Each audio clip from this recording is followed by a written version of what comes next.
So I'm delighted that my first guest, I guess, is Jo Smith.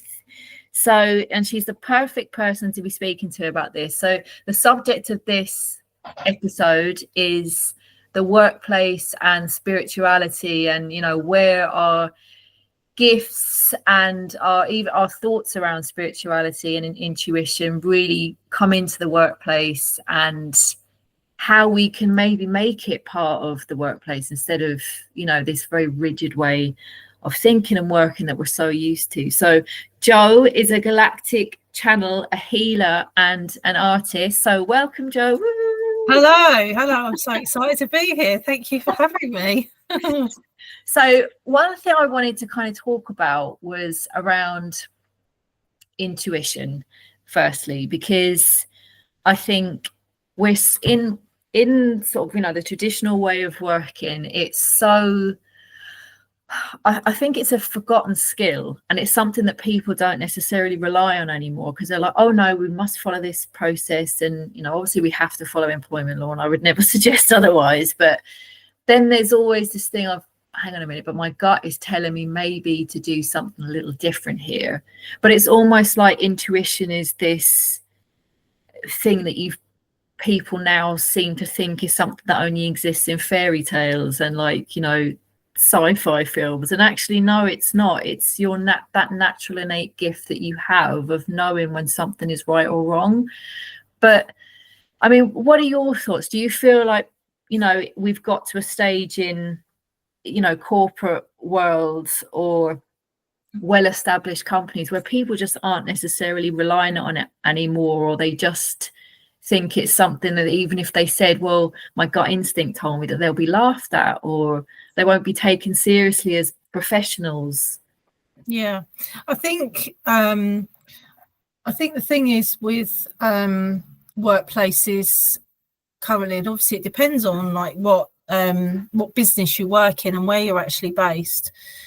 But I think a lot of the time there's so much almost bureaucracy and red tape around process and procedure that actually stops almost people dead in their tracks being able to connect in with themselves about something, because they're in fear a lot of the time about stepping outside of process, stepping outside of, this is the way it's always been done, so this is the way we're always going to keep doing it. And, you know, I think that actually workplaces now need to become more innovative with the way that they manage their people, the way they introduce certain policy and process and procedure, because very often that's all very kind of like, you know, unique to that particular employer. And unless, you know, it's governed by law, then obviously then it has to be, so it is kind of thing. So I think that when it comes to people using their intuition or not using their intuition, I think when it comes to that, I think there's a fear-based thing where they fear that should they step outside of doing something that that is written down on a piece of paper to say, this is the best case scenario, this is what you should be doing, they won't step over the line and put their kind of their neck on the line and say, actually, no, it doesn't feel right. So I've had, when I was working, I mean, I don't work in corporate anymore, but I was actually working in the public sector. So I was working in the police.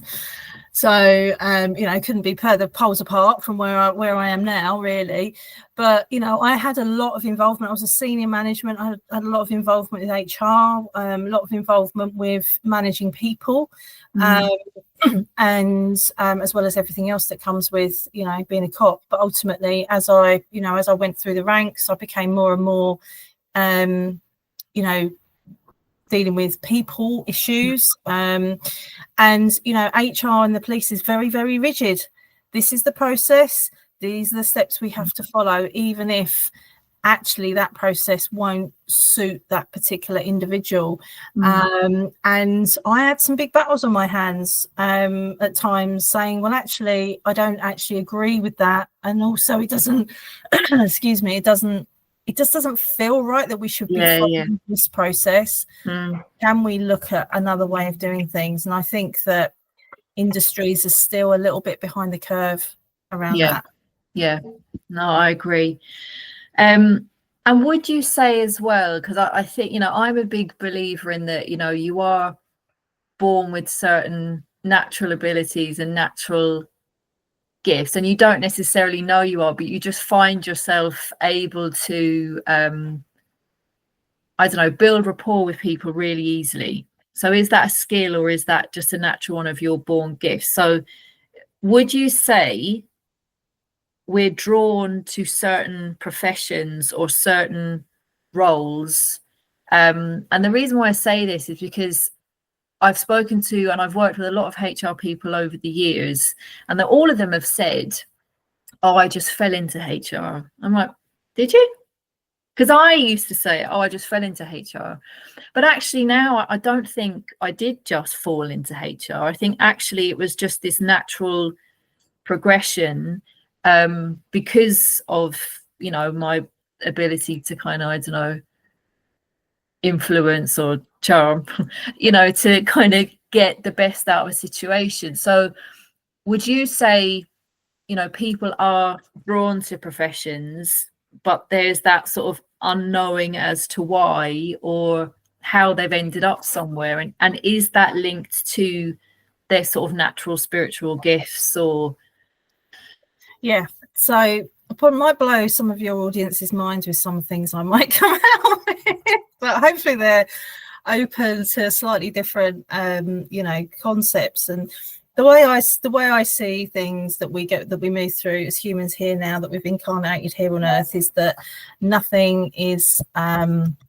coincidence. Everything happens to us for a reason. And before we incarnate as a human, we choose our soul contract. We basically decide what it is that the journey that we're going to undertake as we're here. And obviously there's lots of other influencing factors around you know, the date that we come, the time, you know, all the astrological influences that impact on us. And, you know, so I believe that, and this is, you know, and I believe this to be true because I've seen it so many times through my own channel, working with many clients over the years, that actually the path that we follow is never a path that we weren't supposed to go on, even if at times it feels a bit shitty or a bit challenging, or actually it's not really lighting us up. But we are experiencing something in this lifetime that we are supposed to be experiencing. And so I think that yes, we as humans, we have innate abilities to be able to do certain things and be certain ways. You know, there are a lot of people who will go into a job because they want to make a difference, they want to help people.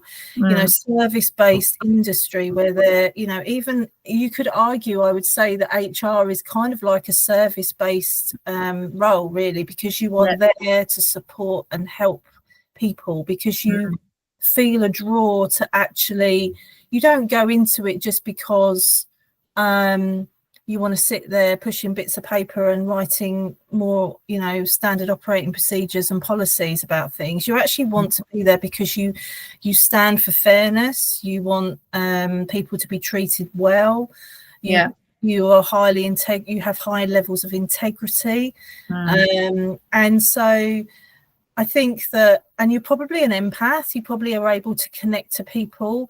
Now, some people may be listening to that and thinking, well, I'm not any of those things. I didn't do it because for any of those reasons. But actually, when you zoom out a little bit and get a bit of a broader perspective on what the rest of your life looks like, how you interact with other people day to day, do people come to you wanting to offload their problems? Do your friends like see you like this beacon of light that lean on you? They want to share their, you know, they've got an issue with something, they've got a problem, and they want to go, oh God, you know, Joe, I need to tell you about this, I don't know how to deal with it. And you find you attract those kind of people. That gives you a really good indication of when you're, you know, highly empathic and people see you as somebody who they can trust.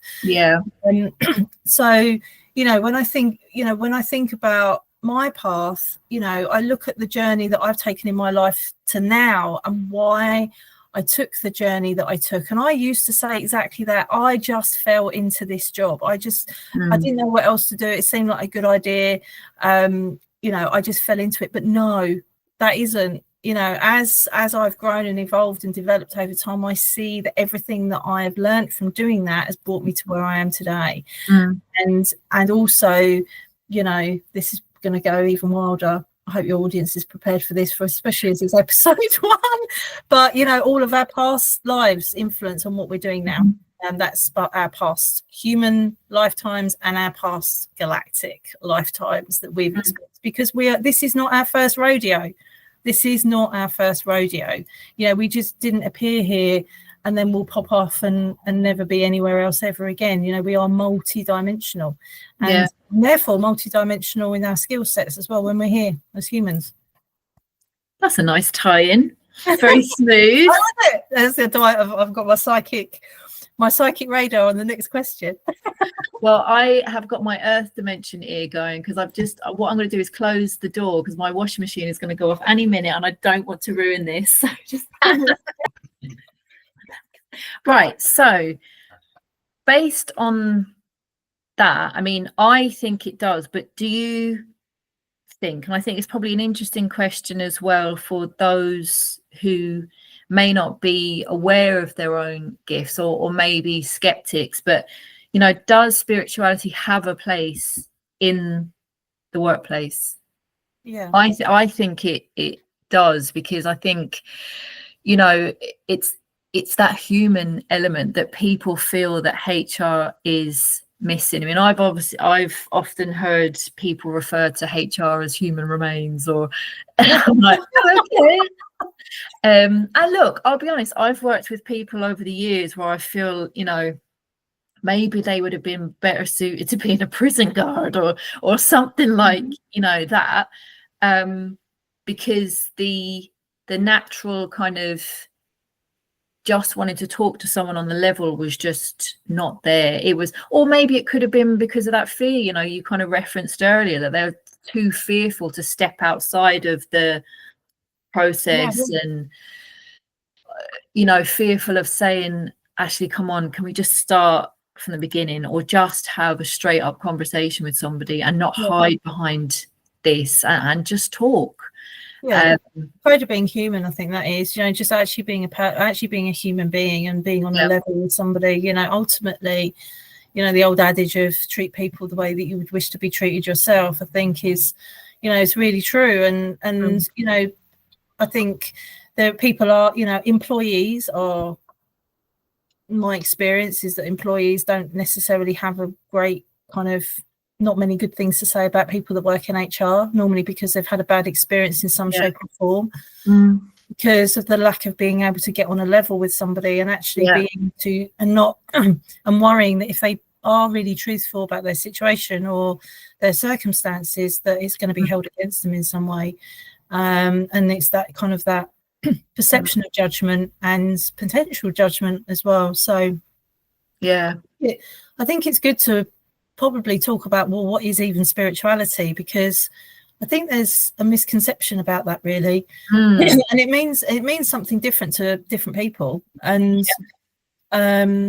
spirituality isn't a thing that you do, it's the way that you be, and it's the way you are, the way and it's so interesting you say that, because I would say I'm a very spiritual person. I'm not religious, but I'm spiritual in that I will always listen to that, my first brain, which is the one in my stomach. This one, fair enough, but my intuition, my belief that there's just so much more that you just can't see. It's the intangible. But I remember saying to somebody once about being spiritual, and they kind of looked at me as if say, well, you don't look like what I would associate with someone being spiritual. I said, well, I don't burn, and what I meant to say was incense, but I said incest. So of course they were like, Serge, I don't want to talk about this anymore. But I totally agree. The idea of what is spirituality, and maybe they have like an idea of what it is, but actually it's just that day-to-day being yourself. And it's that kind of, it's that place where we have that connection with something that's far greater than us, and that actually, you know, we are so minuscule here on this planet, you know, with these little ants crawling around Earth, really. And, you know, the multiverse that exists beyond Earth is infinite. And the fact that we create our own reality, we co-create that with the universe, but we create it ourselves. It's not happening to us. We're creating it, every thought, every word. We're creating everything that we experience. You know, it is really deep, and we could probably just talk about that non-stop today. But it's a way of being, it's a way of existing, to understand that there's a lot of what we see from looking outwards through our eyes is an illusion, but you know, and we're creating that through perception of what we see and what we do. But you know, it's spirituality and religion are two very different things.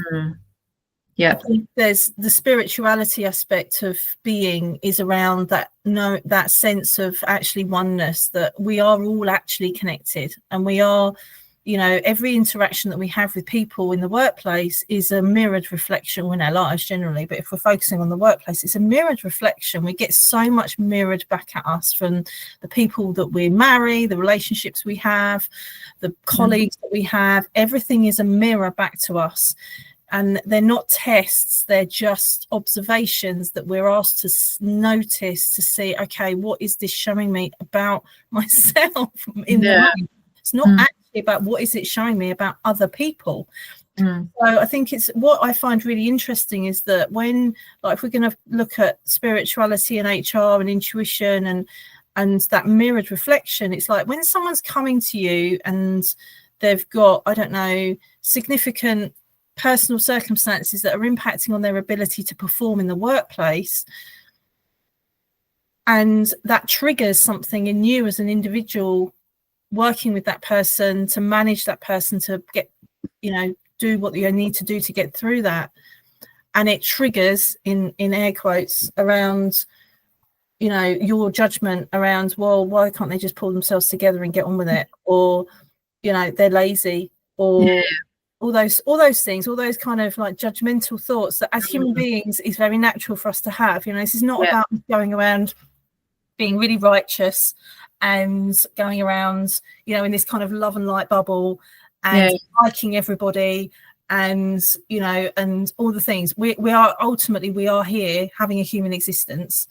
You know, that is what we're here first and foremost.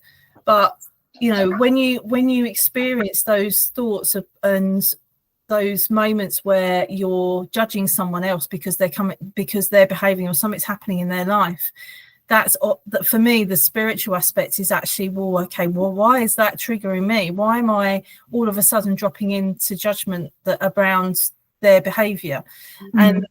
And for me, that's not about saying that bad behavior is acceptable. It's about recognizing that the root cause of the behavior of somebody, if they're underperforming in the workplace or whatever it is, that's just an example, it's not because they don't want to do it or they don't want to be there. You know, they're the depth of what sits underneath that. And I think that's often where we forget that there's a human being and emotions and feelings and things that sit underneath that is you cannot, that doesn't, post policy doesn't deal with that. No, and we don't ask the depth of the questions to really get to the root cause of what actually is going on here. It could be that, you know, that they genuinely don't really like their job, or they're having some kind of mental health crisis, but they're too scared to even talk about it because then they fear all the judgment that comes behind that, whatever it is. But there's always, as human beings, we very rarely say what the actual root cause of it is. We'll give some kind of like top line, more palatable, easier for people to wrap their heads around answer that feels safe to say. It's never the real reason. It never is. It goes much deeper, deeper. Yeah, no, I absolutely agree. And I think, and even for those people who, you know, are struggling with stuff, they don't want to face into the real issue that, you know, they'll rather project and blame out rather than thinking, hang on a minute, maybe I'm not performing in this role because it's not something I enjoy, but what I would actually love to do, you know, I couldn't possibly do that. So instead of sort of, I guess, reflecting on the reason why, it's that projection out as well.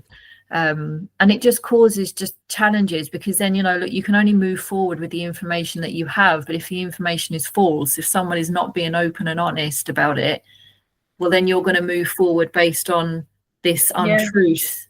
And it's not going to resolve the issue, and actually just cause more aggro and conflict and work for everybody. Yeah. And I think the projection aspect, you know, that is it's a trauma response. It's a trauma response normally to fear. And, you know, when you look at spirit, there's two aspects of spirituality. There's like the ascension aspect where we're ascending. If anyone's, you know, if that means nothing to anyone, then, you know, we can talk all day about that. But, you know, there's that spiritual aspect of our ascension, that we're moving out of the 3D kind of very dense aspect of Earth, and we're moving around into a much lighter, more golden era where, you know, we're as humans, as humanity, we're changing as a collective. We're bringing in more light. People are, you know, you're seeing more and more of it out there. People are waking up to structures and government and hierarchy and power play and all this kind of thing. Structures are starting to collapse. You know, things are starting to kind of fold in on themselves. So that's one aspect of the ascension. The other aspect of that is enlightenment, which is kind of like more about self-awareness about what people truly want in their lives, and being more self-evolved, self-aware, and actually being brave enough to choose that they want to step outside of what is seen as a societal norm, that societal conditioning. You know, over time, you know, I mean, we're looking way ahead into the future here, but, you know, concepts like HR and stuff won't need to exist, because people will work in much more in harmony with each other. There won't be a requirement to do conflict resolution so much, for example. It's not to say there won't be conflict, but there'll be a very different way of being. People, you know, humans, not that we're going to look like we look like now, but humans are going to be much more evolved from a consciousness space. You know, there's not going to be this judgmental kind of, well, they're different, so therefore they must be wrong. And there's not going to be that way of being. And I know it's a really hard concept for us as humans now to understand, because we've spent, you know, hundreds of thousands of years being the way that we are now. But if you go back all the way back, like, you know, say, you know, centuries and centuries ago, about how as humans, if you look at the path of history, how much we've evolved as human beings over the centuries. So, you know, and, you know, the way we communicate and the way we do work, or the way we show up every day is so different how it was, you know, even just centuries ago. You know, we're talking thousands and thousands of years of this process. So if you think about how much has evolved, it's not just history as in, you know, major events. It's actually humanity evolving to take us forwards through this spiritual growth that we are being guided towards. And it's not just for a certain chosen few. It is for the many. And it's happening whether people like it or not, because this is what's happening. The Earth's doing it, humanity's doing it, and there are, of course, people that will stay in density, stay in fear, in chaos, in confusion, but there will be many, many, many more people who step outside of that and see that as not as being the old way, and it's not the way we do our work anymore. So the way companies run their businesses will change. I mean, it's not like companies are just not going to exist anymore. We're going to live on air and roses and unicorns and rainbow. I mean, that's not, you know, it's we're actually going to be a very, very highly technological race. But yeah, I mean, and so the way we live, the way we run our lives, the way we do things is just going to be so different. It's going to be so different, but that's not going to be in our lifetimes. Well, that was basically going to be my next question. Like, do you think the way we work will change? And I really like the way you mentioned there about the collective, because, you know, I do find that, you know, in organizations that, you know, we've all worked in, it's this like one person at the top, and they are totally dictating and driving the way everyone works, and we're all like these battery ends. But, you know, collectively, if you think about in history, collectively, people have come together and they've committed horrible, horrible things.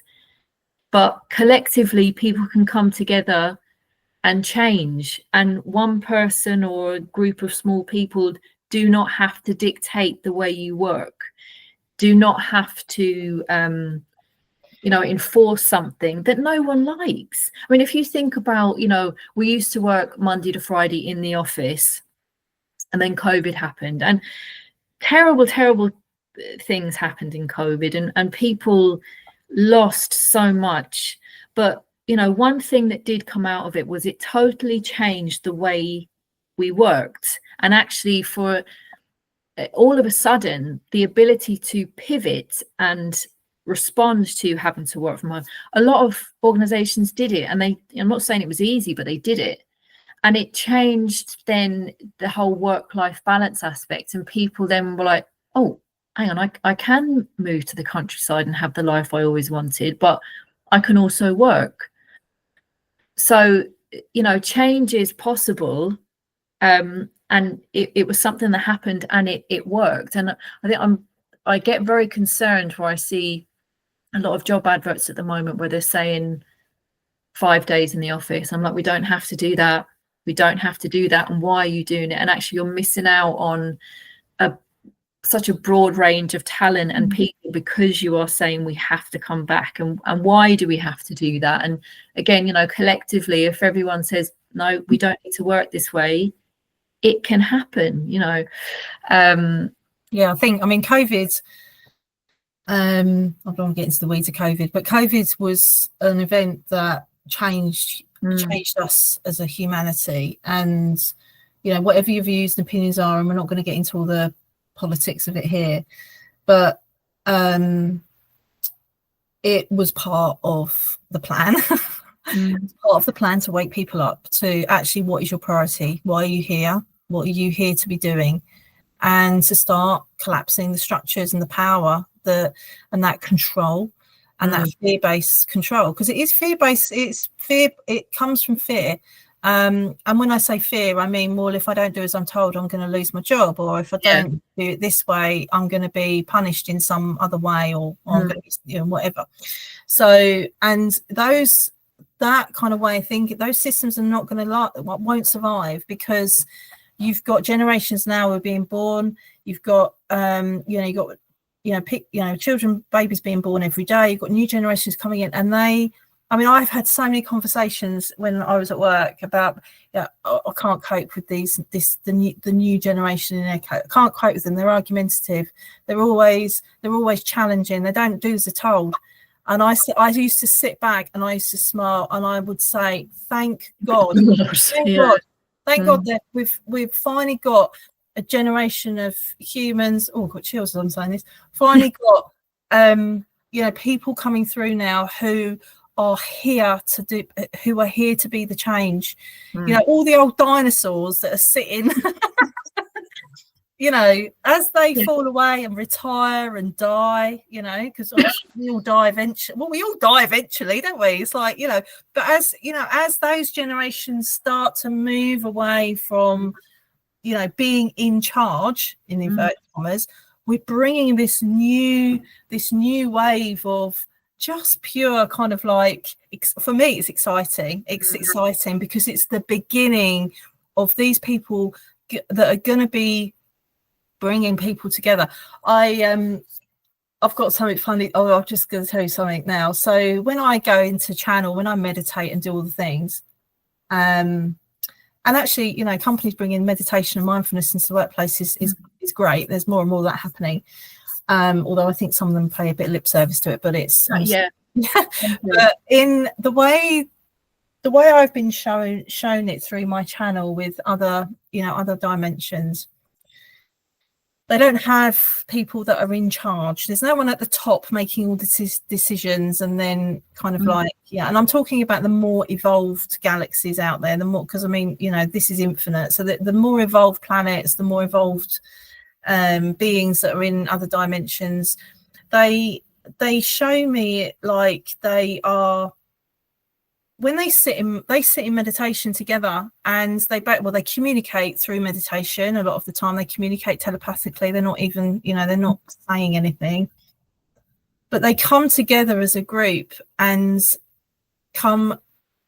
reach a consensus about what the next, you know, the decision that needs to be made. It's like a collective consensus, and it's not the entire kind of like you know, the entire nation that's doing this, entire star nation, but it's a certain number of beings within this alliance that are actually sat there, and they're not in charge, but they're coming together, and they bring lots of different beings in from different aspects, you know, different roles that they're playing there. And I know this sounds completely, I'll come off my rocker. People are like, who is this woman? But they sit there and they meditate, and they come together to talk about it and discuss it. There's not someone at the end of it going, okay, well, I've listened to what everybody's got to say, and because I'm in charge, we're going to just do it this way anyway, and it's my way, which is what we have now, really.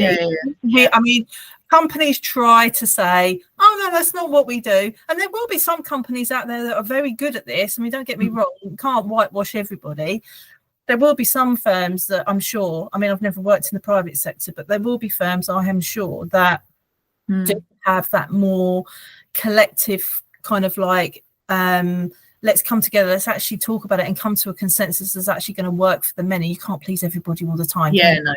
But that feels good, that feels in integrity, that feels transparent, that feels as though we're actually doing the right thing, and, you know, in the right circumstances here.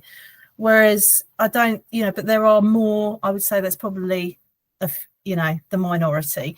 But yeah, that's what I get shown that's what I have been shown. That's how, you know, and that's how, you know, as time goes on, as our planet evolves, that's how we're going to operate, and it's going to be as natural as just, you know, just breathing. It's just what we're going to do.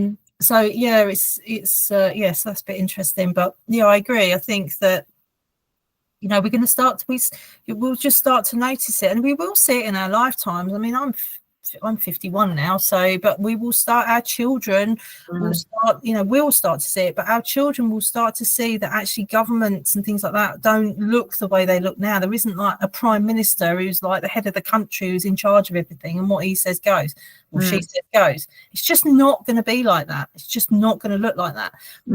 Hard for us to comprehend that, because that's how it's always been. But times are changing, things are moving, and you can already see it. You know, I don't watch the news really, but I keep a bit of an eye. But you already notice these things. There's already, like I said, you know, the new generations coming through. You know, when I was in policing, you know, my God, if people didn't do as I mean, it was tricky circumstance, because policing is law and order, isn't it? And we are, you know, governed by law. But it was like, you know, people would say it's like managing a 4-year-old or a 3-year-old who says why all the time. I mean, you know, why? Because they're asking questions. Why? I mean, why am I doing it that way? Why can't we try it this way? You know, and it's like a lot of people can't cope with that, because it's like, oh God, well, this is the way it's always been done, and if you don't do it this way, I'm in trouble.